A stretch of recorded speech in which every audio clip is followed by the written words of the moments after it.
ಎಲ್ಲರಿಗೂ ನಮಸ್ಕಾರ. ಜೈ ಜವಾನ್ ಜೈ ಕಿಸಾನ್ ಫಾರ್ಮರ್ಸ್ಗೆ ಸ್ವಾಗತ ಸುಸ್ವಾಗತ. ಒಂದು ವಿಷಯ ಹೇಳ್ಬೇಕು ನಿಮ್ಗೆ, ಏನಂದ್ರೆ ಒಂದ್ರ ಮೇಲೆ ಯಾವಾಗೂ ಡಿಪೆಂಡೆಂಟ್ ಆಗಬಾರ್ದು. ಅಂದ್ರೆ ನಾವೆಲ್ಲರೂ ಗೊಂಜಾಳ ಬೆಳಿತೀವಿ, ಎಲ್ಲರೂ ಗೊಂಜಾಳ ಬೆಳೆದು ಒಬ್ರು ಯಾರು ಡಿಫ್ರೆಂಟ್ ಮಾಡಿದ್ರೆ ಅದ್ರದ್ದು ಲಾಭ ಲುಕ್ಸಾನ ಗೊತ್ತಾಗೋದು. ನಂದು ಫಾರ್ಮ್ ಹೌಸ್ನಾಗೂ ನಾನು ಏನಂದ್ರೆ ಚೇಂಜಸ್ ಭಾಳ ಮಾಡ್ತೇನೆ. ಫಸ್ಟ್ ನಾ ತಂದಿದ್ದು ಯಾವುದು ಅಮೀನ್ಗಢದಿಂದ ಎಳಗ ತಂದ ಮೇಲೆ ಹೊಳ್ಳಿ ಜವಾರಿ ಹಾಕೀನಿ. ಜವಾರಿ ಹಾಕಿದ ಮೇಲೆ ಹೊಳ್ಳಿ ನಮ್ಮ ಎಲ್ಲಿ ಇತ್ತಾಗ ನಮ್ಮ ನಿಪ್ಪಾಣಿ ಸೈಡದ್ದು ಮರಿ ಹಾಕಿನಿ. ಅದು ಸ್ವಲ್ಪ ಕ್ರಾಸಿಂಗ್ ಇರ್ತೈತಿ, ಮೌಳಿ ಕ್ರಾಸಿಂಗ್ ಇರ್ತೈತಿ, ಅದನ್ನು ತಂದು ಹಾಕಿನಿ. ಇವಾಗ ಮತ್ತು ಇವತ್ತು ಏನು ವಿಚಾರ ಬಂದತ್ತಂದ್ರೆ ಸಿಂಧನೂರಿಗೆ ಹೋಗಿ ಆ ಮರಿ ಒಂದು ನೋಡ್ಬೇಕು ಅನ್ನೋದು. ಯಾಕಂದ್ರೆ ಸಿಂಧನೂರ್ದು ಹೇಳ್ತಾರೆ ಮೇನ್ ಏನಂದ್ರೆ ಒಂದ್ರ ಮೇಲೆ ಡಿಪೆಂಡೆಂಟ್ ಆಗಿರಬಾರ್ದು. ಯಾಕಂದ್ರೆ ಒಬ್ಬರಿಗೆ ಕ್ಲಿಕ್ ಏನಾಗಿರ್ತೈತಿ ಎಳಗದ ಮೇಲೆ ಆಗಿರ್ತೈತಿ, ಒಬ್ಬೊಬ್ರಿಗೆ ಜವಾರಿ ಮರಿನ ಸಾಕು ಹವ್ಯಾಸ. ಯಾಕಂದ್ರೆ ಅವ್ರಿಗೆ ಅದ್ರ ಮೇಲೆ ಇಂಟ್ರೆಸ್ಟ್ ಇರ್ತೈತಿ. ಇಂಟ್ರೆಸ್ಟ್ ಅನ್ನೋದೇನು ಮಾರ್ಕೆಟ್ ಸಮೀಪ ಇರ್ತೈತಿ, ಒಳ್ಳೆ ರಿಸಲ್ಟ್ ಅದ್ರ ಮೇಲೆ ಅಷ್ಟ ಬಂದಿರ್ತೈತಿ, ಬೇರೆ ಪ್ರಯೋಗ ಮಾಡಿರೋದಿಲ್ಲ. ಜೀವನದಾಗ ಏನಂದ್ರೆ ಪ್ರಯೋಗ ಮಾಡಿದಾಗ ಗೊತ್ತಾಗುದು. ಒಂದ್ ಬಿಟ್ಟು ಎರಡು ಅಂದ್ರೆ ಈಗ ಎಲ್ಲರೂ ಗೊಂಜಾಳ ಹಾಕ್ತಾರಂದ್ರೆ ಇಡೀ ಊರ್ ಮಂದಿ ಗೊಂಜಾಳ ಹಾಕಿದ್ರೆ ಏನಾಗತ್ತಿ, ಸುತ್ತಮುತ್ತಲ ಇರೋದಾಗ ಗೊಂಜಾಳ ಹೆಚ್ಚಿಗೆ ಆಗ್ತದೆ, ರೇಟ್ ಡೌನ್ ಆಗಿಬಿಡ್ತದೆ. ಅದು ಯಾಕಂದ್ರೆ ನಾ ಇದನ್ನ ಯಾಕೆ ಹೇಳತ್ತಂದ್ರೆ ನಂದು ಉದ್ದೇಶ ಹೆಸರಿಟ್ಟಿದ್ದ ಜೈ ಜವಾನ್ ಜೈ ಕಿಸಾನ್ ಅಂದ್ರೆ ಎರಡಕ್ಕೂ ಸಂಬಂಧಿಸ್ಬೇಕು. ನಾವು ಪೀಕ್ ಬೇರೆ ಮಾಡಿ ನೋಡಿದ್ರೆ ಅದ್ರಾಗ ಚೇಂಜಸ್ ಅನ್ನೋದು ಗೊತ್ತಾಗತ್ತೆ. ಈಗ ನಾ ಮರಿ ಒಳಗೂ ಹಂಗ, ಯಾಕಂದ್ರೆ ಗ್ರೋತ್ ಹೆಂಗೆ ಬರ್ತೈತಿ, ನನಗೆ ಎಳಗ ಹೆಂಗೆ ಬಂತು, ಆಮೇಲೆ ಜವಾರಿ ಮರಿ ಹೆಂಗೆ ಬಂತು, ಹೊಳ್ಳಿ ಮೌಳಿ ಮಿಕ್ಸ್ ಇದ್ದಿದ್ದು ಹೆಂಗೆ ಬಂತು, ಇನ್ನು ಸಿಂಧನೂರು ತರಕೊಂಟೆಲ್ಲ ಅದು ಹೆಂಗೆ ಬರ್ತೈತಿ ಅನ್ನೋದನ್ನ ನೋಡಾಕಂತೇಳಿ ಚೆಕ್ ಮಾಡಾಕ. ಅಂದ್ರೆ ನಮ್ಗೆ ರಿಸಲ್ಟ್ ಯಾವ್ದು ಕ್ಲಿಕ್ ಆಕತಿ ಆಮೇಲೆ ಕಂಟಿನ್ಯೂ ಅದನ್ನ ಮಾಡಕ್ಕೆ ಬರ್ತೈತಿ. ನಾವು ಪ್ರಯೋಗ ಮಾಡಿಲ್ಲನ ಒಂದ ಕಂಟಿನ್ಯೂ ಹಿಡಿಬಾರ್ದು. ಯಾವಾಗಿದ್ರು ಪ್ರಯೋಗ ಮಾಡಿ ನಾವು ಟ್ರೈ ಮಾಡಾಕ ವಿಚಾರ. ಇವತ್ತು ಸಿಂಧನೂರಿಗೆ ಹೊಂಟೇನಿ ಮರಿ ತರಾಕ. ತಂದ ಮೇಲೆ ಮರಿ ತೋರಿಸ್ತೇನೆ, ಮರಿ ತರು ವಿಡಿಯೋನು ತೋರಿಸ್ತೇನೆ. ಎಲ್ಲ ಅಲ್ಲಿ ಮಾರ್ಕೆಟ್ ಹೆಂಗಿತ್ತು ಕವರ್ ಮಾಡಕ್ಕೆ ನಾ ಟ್ರೈ ಮಾಡ್ತೇನೆ. ಮಾರ್ಕೆಟ್ ಏನು ಇಲ್ಲಿಗತೆ ಐತೋ ನಾ ಅಲ್ಲಿ ಒಂದು ಚೇಂಜ್ ಐತೋ ಅದು ತಿಳಿದಷ್ಟು ಎಷ್ಟು ಕವರ್ ಆಕತ್ತೆ ಅಷ್ಟು ಕವರ್ ಮಾಡ್ತೇನೆ. ಯಾಕಂದ್ರೆ ಮರಿ ಹುಡುಕು ಟೆನ್ಷನ್ದಾಗ ವಿಡಿಯೋ ಮಾಡೋಕೆ ಆಗೋದಿಲ್ಲ, ಕ್ಷಮೆ ಇರಲಿ. ಮತ್ತು ಇನ್ನೊಂದು ಏನು ವಿಷಯ ಅಂದ್ರೆ ಮರಿ ಸೆಲೆಕ್ಷನ್ ಮಾಡೋದ ಮೇನ್ ಇರ್ತೈತಿ. ಅದಕ್ಕಾಗಿ ನನ್ನ ಜೋಡಿ ಒಬ್ರು ಪಾರ್ಟ್ನರು ಬರತ್ತಾರೆ, ಅಂದ್ರೆ ಅವ್ರಿಗೂ ಮರಿ ಬೇಕಾಗಿತ್ತು. ಒಂದಿಬ್ಬರು ಅಣ್ಣಗಳು ಬರತ್ತಾರೆ. ನೋಡು ಈ ಸಲ ಮರಿ ಹೆಂಗೆ ಆರಿಸ್ತಾರ. ಈಗ ನಾ ಆರಿಸೋದು ಒಂದಿಟ್ಟು ಕಲ್ಕೊಂಡಿದ್ನಿ, ಅವರಿಂದ ಮತ್ತೆ ಇನ್ನೊಟ್ಟು ಹೆಚ್ಚಿನ ಮಾಹಿತಿ ತಿಳಿದೈತಿ. ಅದನ್ನ ನೋಡಾಕಂತೇಳಿ ಲಾಸ್ಟ್ವರೆಗೂ ನೋಡಿ ಸಪೋರ್ಟ್ ಮಾಡ್ತಾ ಇರಿ. ಜೈ ಹಿಂದ್ ಜೈ ಕರ್ನಾಟಕ. ಮತ್ತೆ ಇದ ನೋಡ್ರಿ ಸಿಂಧನೂರು ಬಂದಿವಿ ನಾವು. 9 ಗಂಟೆ 2 ಗಂಟೆ ಬಿಟ್ಟಿದ್ವಿ, 2 ಗಂಟೆ 2:15 ಆಯ್ತು ಇಲ್ಲಿ ಬರಾಕ.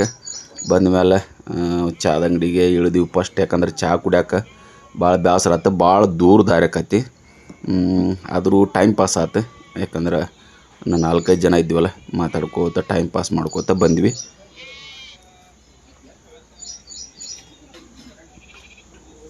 ನಾವು ಗಾಡಿ ತೊಗೊಂಡು ಹೋಗಿದ್ದು ಇದ್ರದ್ದು ಆಲ್ಕಟ್ಟಿದ.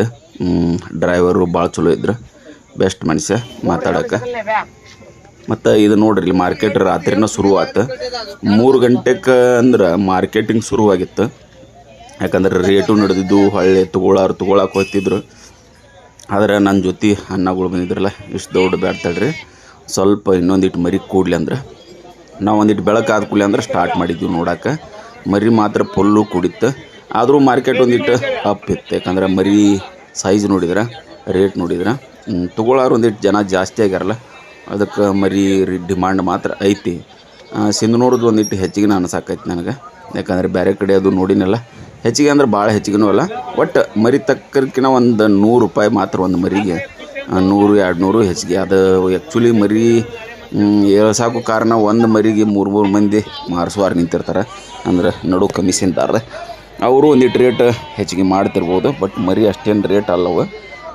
ಆದರೂ ಒಂದು 4-5 ಮಂದಿ ನಿಂತಿರ್ತಾರೆ ಒಂದೊಂದು ಗ್ರೂಪಿಗೆ, ಮತ್ತು ಅವ್ರಿಗೂ ಕಮಿಷನ್ ಇರ್ತತ್ತಲ್ಲ, ಮತ್ತು ಅವ್ರು ಪೇಮೆಂಟ್ ತೆಗಿಬೇಕು. ಅದಕ್ಕೆ ಮರಿಗೆ ಒಂದು 500 ರೂಪಾಯಿ ಹೆಚ್ಚಿಗೆ ಅಲ್ಲಿ ಕೊಟ್ಟು ತಂದು ಎಲ್ಲ ಮಾಡಿದ್ರು. ಒಂದು 500, ಒಂದು 600 ರೂಪಾಯಿ ಹೆಚ್ಚಿಗೆ ಹೇಳಿರ್ತಾರೆ ಮರಿ ತಕ್ಕ. ಇರುವಲ್ಲಕ ಮತ್ತು ನಮ್ಗೊಂದು ಮರಿ ಬೇಕು ತೊಗೊಳಕ್ಕೆ. ನಾವು ಸೆಲೆಕ್ಷನ್ ಮಾಡಾಕತ್ತೀವಿ ನೋಡ್ರಿ. ಮಾರ್ಕೆಟ್ ಮಾತ್ರ ಮುಗೀತು, ಸೆಲೆಕ್ಷನ್ ಆಯ್ತು, ರೊಕ್ಕ ಕೊಟ್ಟಿವಿ ಅನ್ಸಾಕತ್ತಿದ್ರೆ. ಇದು ನಮ್ಮ ಮೇಳ ಎಲ್ಲ ಇವ್ರಿಗೆ ತೊಗೊಂಡಿದ್ದ ದಳವಾಯಿ ಅಂತೇಳಿ ಅವ್ರು ಹಳೆಯಾರವ್ರು, ಮಲ್ದೂರು ಅವ್ರ ಊರು. ಅವ್ರಿಗೆ 28 ಮರಿ ಹಾಕಿದ್ವಿ. ಬಂದ ತಕ್ಷಣ ಇದನ್ನು ಮಾತ್ರ ಕುಡ್ಸೋದು ಮರಿಬೇಡ್ರಿ. ಯಾಕಂದ್ರೆ ಇದು ಒಂಥರ ಸಲೈನ್ ಹಚ್ಚಿದಂಗೆ, ಒಂದು ಬಾಟ್ಲಿ ಸಲೈನ್ ಹಚ್ಚಿದಂಗೆ ಮರಿಗೆ. ಭಾಳ ದೂರದಿಂದ ಬಂದಿರ್ತಾವಲ್ಲ, ಇದು ಗ್ಲುಕೋಜ್. ಇದನ್ನು ನೋಡ್ಕೊರಿ ಎಲ್ಲ ಏನೇನು ಐತೆ ಅದ್ರಾಗ. ಇದನ್ನು ಕುಡಿಸಿದ್ರೆ ಅಂದ್ರೆ ಪೂರ ಸ್ಟ್ರೆಸ್ ಅನ್ನೋದು ಹೋಗಿಬಿಡ್ತೈತಿ. ಮತ್ತು ನನ್ನ ಮರಿ ನೋಡ್ರಿ ಇಲ್ಲಿ ತೋರ್ಸಾಕೈತೇನೆ. ಮರಿ ಗ್ವಾದ್ಲಾಗ ಹಾಕೋತಿಲ್ಲ ಅಂದ್ರೆ ಬಂದವು, ಯಾಕಂದ್ರೆ ಭಾಳ ಸ್ಟ್ರೆಸ್ ಇದ್ದವು. ಬಟ್ ನಾನು ಬಂದ ತಕ್ಷಣ ಸಾಯಂಕಾಲ 5 ಗಂಟೆ ಆಗಿತ್ತು, ಅದನ್ನಷ್ಟ ಕುಡಿಸಿ ಸಣ್ಣಗೆ ಮೇವು ಹಾಕಿದ್ನಿ. ಇದು ಬೆಳಗಿನ ವೀಡಿಯೋ ಮಾಡಿನಲ್ಲ ಅದಿದೆ. ಮರಿ ಮಾತ್ರ ಎಲ್ಲ ಕರೆಕ್ಟಾಗಿ ಬಂದು. ಒಂದು ಸ್ವಲ್ಪ ನನ್ನ ಮರಿ ಸಡ್ಡಿಗೆ ಬಂದು ಸರತ್ಗೊಮ್ಮೆ ಸ್ವಲ್ಪ ಗಾಡ್ಯಾಗ ಕಾಲು ನೋವು ಮಾಡ್ಕೊಂಡು ಬಂದಿರ್ತಾವೆ. ಫಸ್ಟ್ ಬ್ಯಾಚ್ನಾಗ ಒಂದು ಬಂದಿತ್ತು, ಹೋದ ಬ್ಯಾಚ್ನಾಗ ಒಂದು ಬಂದಿತ್ತು. ಈ ಸಲನೂ ಒಂದಿಟ್ಟು ಕಾಲಿಗೆ ನೋವಾಗೈತಿ. ಬಟ್ ಅದಕ್ಕೆ ಟ್ರೀಟ್ಮೆಂಟ್ ಮಾಡ್ತೇವೆ. ಮರಿಗೆ ಮಾತ್ರ ಒಂದು ಕುಂಟ್ಕೊತಾನೆ ಬರ್ತೈತಿ. ನನ್ನ ಸಡ್ಡಿಗೆ ಹೋಗುವಾಗ ನಡ್ಕೋತಾನೆ ಹೊಕ್ಕತಿ. ಅದೊಂದು ಲಕ್. ಕುಂಟ್ಕೊತ ಬಂದು ನಡ್ಕೋತ ಹೋಗೋಂಗೆ ಏನೋ ಶಕ್ತಿ ಐತೆ ಅಂತ ನಾ ತಿಳ್ಕೊಂಬಿಟ್ಟೇನೆ. ಮರಿ ರಿಪೇರಿನೂ ಮಾಡ್ಬೋದು, ಏನು ದೊಡ್ಡಗಾದಿಲ್ಲ. ಇದಕ್ಕಿಂತ ಹೆವಿ ಆಗಿತ್ತು ಮಣ್ಣಿ ಸಲದ್ದು, ಅದನ್ನು ರಿಪೇರಿ ಮಾಡಿ ಕಳಿಸಿದ್ನಿ. ಇದನ್ನು ಮಾಡ್ತೇವೆ.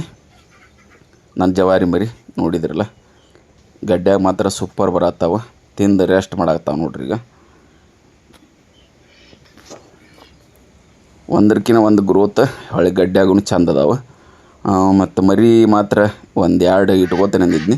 2 ಇಟ್ಕೋತೀನಿ. ಕಣಕ್ಕೂ ಹಾಕೂನು ನೋಡು, ನಿಮ್ಮ ಸಪೋರ್ಟ್ ಇರಲಿ. ಹೆಸರು ಮಾತ್ರ ಇನ್ನೂ ನಾಮಕರಣ ಮಾಡಿಲ್ಲ, ಮಾಡೋಣ ಅಂತ. ಆಟ ನೋಡಿ ಯಾವ ರೀತಿ ಆಟ ಆಡ್ತೈತಲ್ಲ ಅದ್ರ ಮೇಲೆ ಡಿಪೆಂಡ್. ಇದನ್ನೊಂದು ಮೊನ್ನೆ ಗೋಕಾಕ್ದಾಗ ತಂದೇನಿ ಮರಿ.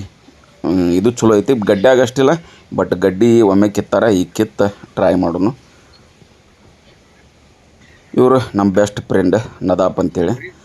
ಅವ್ರಿಗೂ ಒಂದು ಮರಿ ಬೇಕಾಗಿತ್ತು. ಮರಿ ಹೋದ್ರೆ ನನ್ನ ಕಡೆ, ಯಾಕಂದ್ರೆ ಅವ್ರಿಗೂ ಹವ್ಯಾಸ ಅನ್ನೋದು ಭಾಳ ಐತೆ ಮರಿ ಸಾಕಕ್ಕೆ. ಅದಕ್ಕೆ ಒಂದು ಮರಿ ಹೋದ್ರೆ. ನಮ್ಮ ಚಾರ್ಲಿ ಬಗ್ಗೆನೂ ಹೇಳಲೇಬೇಕು ನಿಮ್ಗೆ. ನಮ್ಮ ಚಾರ್ಲಿ ಲಕ್ಕಿ ಇದ್ದಂಗೆ. ನಮ್ಮ ಲಕ್ಕಿ ಆತ, ಚಾರ್ಲಿ ಆತ.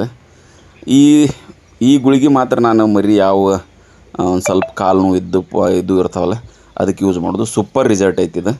ಮರಿಗಳಿಗೆ ಕಾಲದು ನೋವಿದ್ದು ನಾ ಇಂಜೆಕ್ಷನ್ ಮಾಡೋಲ್ಲ. ಒಳ್ಳೆ ಉಗುರುಗಳದಿಂದ ಮತ್ತು ಕೋಳಿ ತರಾಕಂತ ಬಂದಿದ್ರು ಇವರು. ಒಂದು 30 ಕೋಳಿ 2 ಹುಂಜ ಕೊಟ್ಟು ಕಳಿಸೀನಿ. ನಮ್ಮ ಫಾಲೋವರ್ಸ್ ಇವರೆಲ್ಲ.